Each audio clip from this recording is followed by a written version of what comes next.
semen is of an extraordinary level of potency. You are using it to spill it on the JNU bed sheets, okay?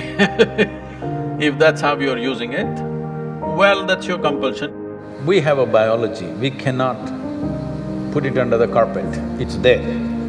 Body has its needs, as there is physical hunger, so there is sexuality, but to what extent is your choice. So in the yogic culture, this is called as virya. It is one of the most potent things. Obviously, it has a potency if you know how to explore.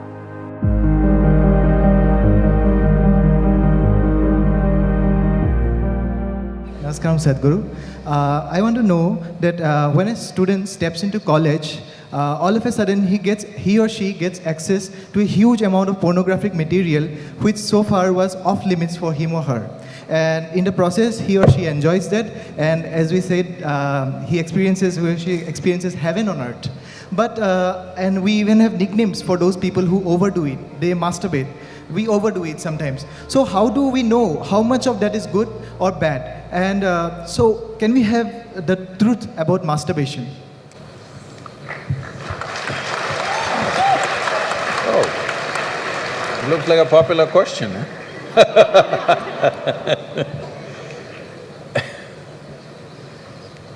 See, we have a biology, we cannot put it under the carpet, it's there. It's best we address it for what it is.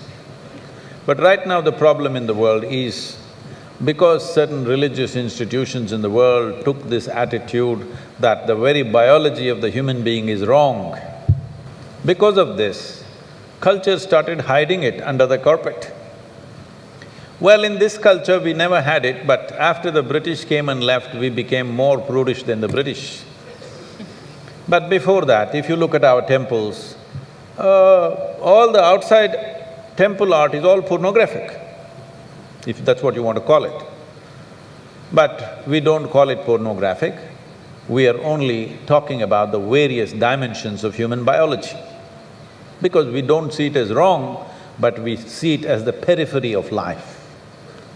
If you stay there only, you will stay on the physical dimension forever, you will not explore anything else. So in the temple, always it's the periphery. You are supposed to look at that and understand it's the periphery of life and try to make an attempt to go deeper, but at the same time not to be in denial of it. Not to glorify it or not to be in denial of it is the most important thing. But in your college, watching these things on the whatever, your internet or whatever, people tell me that… somebody told me, I don't know if these percentages are correct.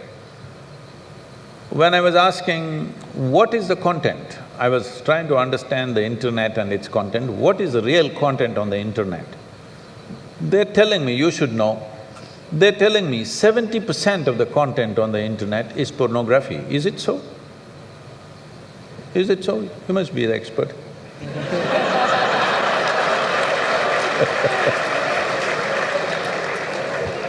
Is somebody doing PhD on it?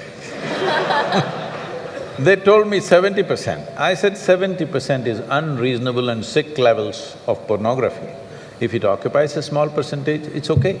70% of a technological platform which could do millions of things, unfortunately is pornographic. Just biology of life. It's very unfortunate because once you come as a human being, your biology is not the front end of your life. It is one part of your life. This cerebral capability came so that your intelligence becomes the front end of your life, and if you become conscious, your consciousness becomes the front end of your life. Biology is the front end of a bull. It's okay for him, that's all he knows. But biology should not be the front end of a human life, it is part of our life. We are not denying it. So, at a certain stage in your life, it's like this. A 95-year-old man went for a medical checkup with his doctor. The doctor did a thorough checkup and said, "Hey, old boy, you're doing great for 95, no problem with you." Then the old man asked, "Doctor, but what about my sex life?" Then the doctor looked at him and asked, thinking about it or talking about it?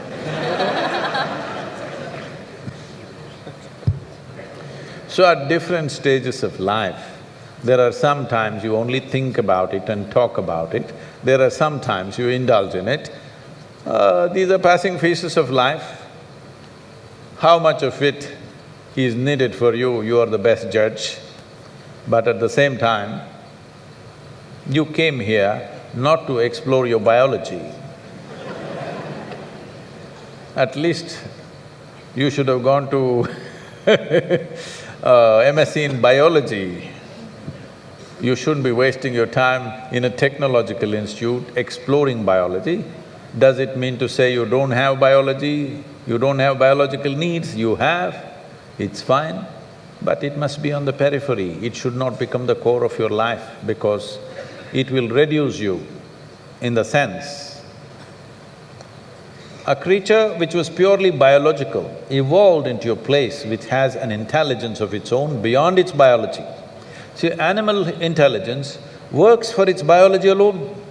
How to get its food, how to get its mate, this is all its entire life is. If human intelligence also functions like that, you are bellying the evolutionary process. You are seeing how to go back, take the evolutionary process backward, not necessary.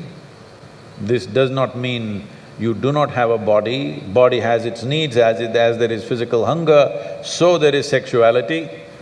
You have to address it in some way. But to what extent is your choice, but definitely it should not be the front end of your life because you're rolling back evolutionary scheme of putting your intelligence and consciousness in the front. Instead of that, you're putting your biology in the front.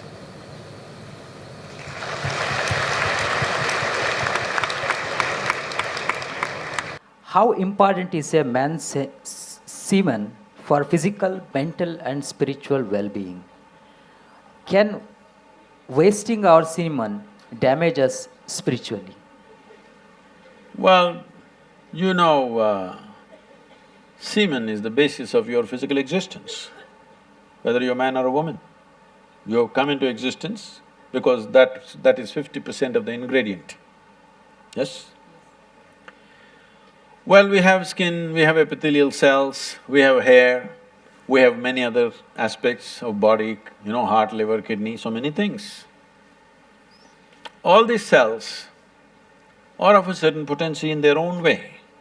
But semen is of an extraordinary level of potency, it can create a whole new life. Well, today you can take an epithelial cell and do a lot of things in a laboratory and maybe we can clone you, all right?